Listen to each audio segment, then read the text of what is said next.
السلام عليكم، اخباركم واحوالكم؟ كيف عاملين؟ ان شاء الله طيبين بصحة وعافية يا رب العالمين. الاخبار والاحوال ان شاء الله انتوا تمام. طبعا يا جماعة، آه فجأة كده لقيت الحياة كلها اتراكمت علي. يعني مثلا كنت في غفلة كده او كنت مشغولة فترة طويلة فشنو، فلقيت الحياة كلها اتراكمت علي وكده. فان شاء الله قلت خلاص بحاول بنجز ان شاء الله سريع سريع وكده.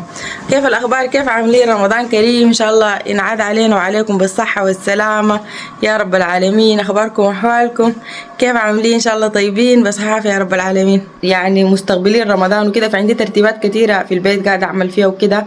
في الفترة اللي فاتت كنت مشغولة وكنت في غفلة، فجأة لقيت علي كوم من الشغل، جبل من الشغل، من الاشغال في البيت والترتيبات وكده. حاجات كتير داير ارتبها وانظمها في البيت، فقلت اشارك معاكم الروتين بتاع نظافة وترتيبات وتنظيم ان شاء الله. اتمنى يعجبكم الفيديو، ومن هسه خطوا لايك للفيديو وشير واشتراك في القناة لو ما مشتركين.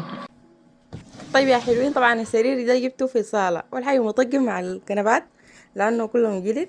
وبعدين بوسع المساحة لأنه مرات الزول هيكون داير يتكي داير يحضر فيلم. يعني شنو، حسيت إنه الصالة بتكون أوسع وبكون يعني مثلا في مساحة سمحة. يعني السرير بيوسع شديد في الصالة، مهم شديد والله.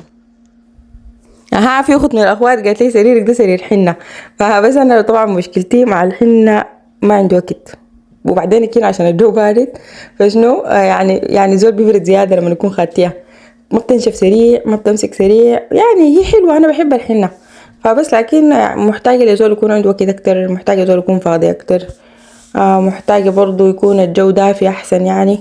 فنحن عندنا في السودان يعني الحنة متعة، يعني قعدتها وونستها وكده مع الجارات، يعني بجد حاجة حلوة شديد.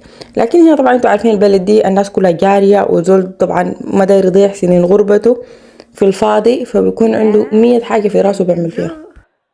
بدنا نهدى شوي على بعض نروح، أنا مش عم جرب أطلع أنا أصلا فوق. لا لا لا لا، بدنا نروق، بدنا نكنس الأرض ونمسحها.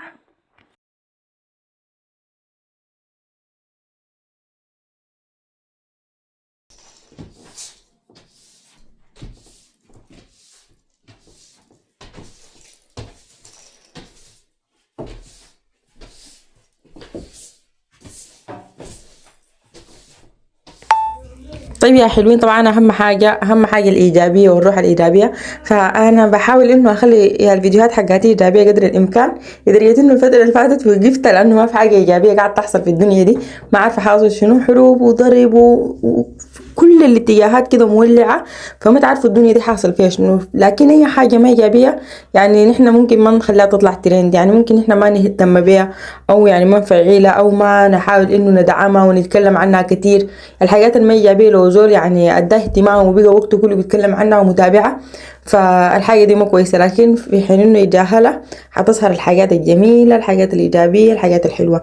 اما بالنسبه لموضوع السودانيين وترحيلهم من مصر والحاجات اللي بتحصل انتهاكات في حقوقنا احنا سودانيين، الحاجه دي انا مزعلاني وهي حاجه. لكن برضو احنا يعني ما نحاول نطلع الحاجه ترند، يعني ما نحاول طالما هي حاجه ما سمحه ونحن ما حابينها، ف يعني ما نقوم بس الوقت كله نحن بنفكر فيها او بنتكلم عنها الوقت كله. فلانه انا بس في حاجه واحده انا مؤمنه بها، ولو هعلق على الموضوع ده بس هعلق تعليق واحد، انه الدنيا دواره.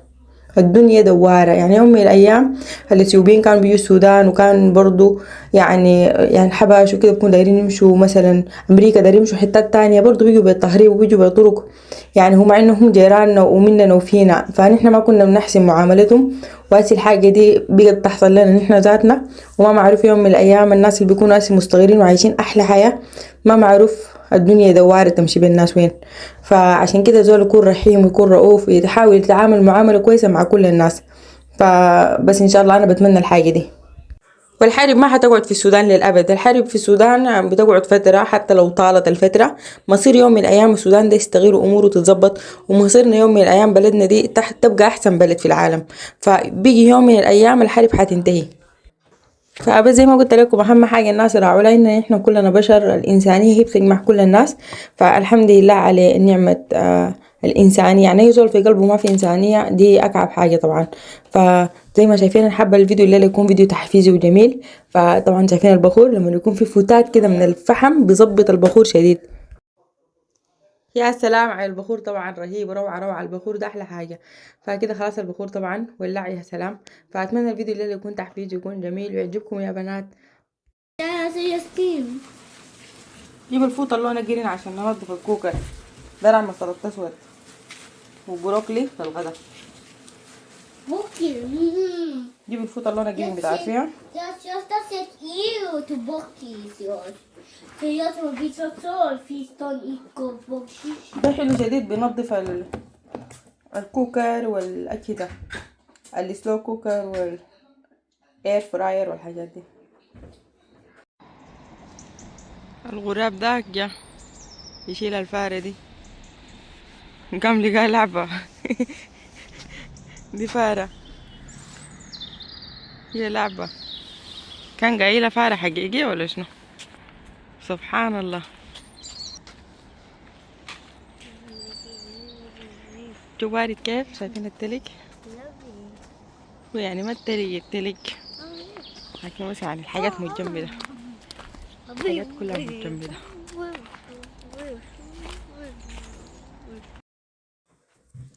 طبعا الأيامات دي صادفت عندنا إجازة، وقلت خلاص الحمد لله الإجازة شهر 2 ده، طبعا شهر 1 شهر 2 ده الأهل عليه يكون إجازة، لأنه الجو بيكون بارد شديد والمشاعر بتكون متعبة شديد في أيام الجو لما يكون بارد. لكن الحمد لله غايته الأمور كيف، الإجازة كيف قضيت الإجازة كيف. طبعا أغلبية الناس في بريطانيا بيكونوا مؤجزين، الأيامات دي الجو بارد الصباح لقيت الحتة كأنه في حصحاص. شفت نوع التلج اللي بيكون زي الحصحاص بيجي مفلك داك، بس كأنه كده يعني بيكون تقيل، يعني بيكون كده تقيل ما زي التلج الخفيف. في واحد زي الفلين، في واحد زي الحصحاص. متى هنا الربيع يجي والشجرة دي كلها تتملي بالصفق.